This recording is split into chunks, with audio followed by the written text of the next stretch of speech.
तातडीने 250 कोटीची बिले जमा करा, अन्यथा काम बंद आंदोलन. शिरोळ तालुका गव्हर्नमेंट कॉन्ट्रॅक्टर असोसिएशनचा इशारा. सार्वजनिक बांधकाम विभाग 100 कोटी, जिल्हा परिषद बांधकाम विभाग 100 कोटी, नगरपालिका 50 कोटी असे 250 कोटीची बिले गेल्या 3 वर्षापासून थकीत आहेत. थकीत बिलांमुळे ठेकेदारांची आर्थिक कोंडी होऊन आत्महत्या केल्या जात आहेत. त्यामुळे तातडीने 250 कोटी रुपयांची बिले जमा करा. तसेच बिले न दिल्यास 15 एप्रिलपासून राज्यात काम बंद आंदोलन करण्यात येणार, अशा मागणीचे निवेदन शिरोळ तालुका गव्हर्नमेंट कॉन्ट्रॅक्टर असोसिएशनच्या वतीने जयसिंगपूर सार्वजनिक बांधकाम विभागाचे अभियंता अनंत सूर्यवंशी यांना देण्यात आले.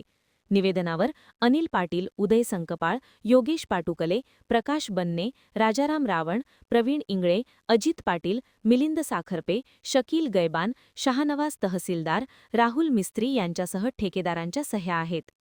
महान कार्य न्यूजसाठी इजाज खान पठाण, जयसिंगपूर.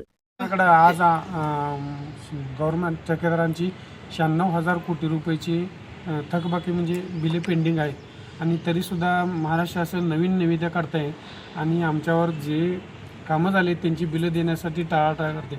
ऑक्टोबर महिन्यामध्ये आम्हाला पैसे मिळाले होते, त्याच्यानंतर 6 महिन्यांनी त्यांनी परवा 31 तारखेला 5% निधी उपलब्ध करून दिला.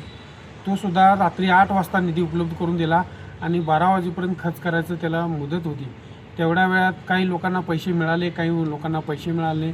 आम्ही पैसे मिळणार या आशेवर तिथं जाऊन बसलो होतो आणि तरीसुद्धा आम्हाला काहीही पैसे मिळाले नाही. 5% पैसे म्हणजे अतिशय तुटपुंजा निधी आहे.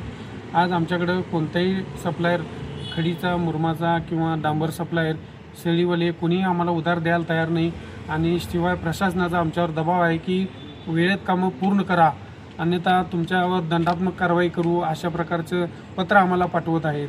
अशा परिस्थितीत आम्हाला आत्महत्या करण्याशिवाय पर्याय राहणार नाही आणि जर शासन आमच्याकडे बघितलं नाही तर आम्ही 15 एप्रिलपासून सर्व राज्यातील काम बंद करणार आहे आणि त्याच्यामुळं जे काय परिस्थिती उद्भवेल, लोकांची ज्या अडचणी होतील त्याला संपूर्णपणे महाराष्ट्र शासन जबाबदारी असेल. कारण आमच्याकडं कोणताही निधी नाही आहे आणि काम करण्यासाठी आमच्याकडं काही कोणी आम्हाला उधारसुद्धा द्यायला तयार नाही. आज बँकांची आमची कर्ज एवढी थकलेली आहेत, आम्हाला त्यांनी डिफॉल्ट लिस्टमध्ये घातलेलं आहे.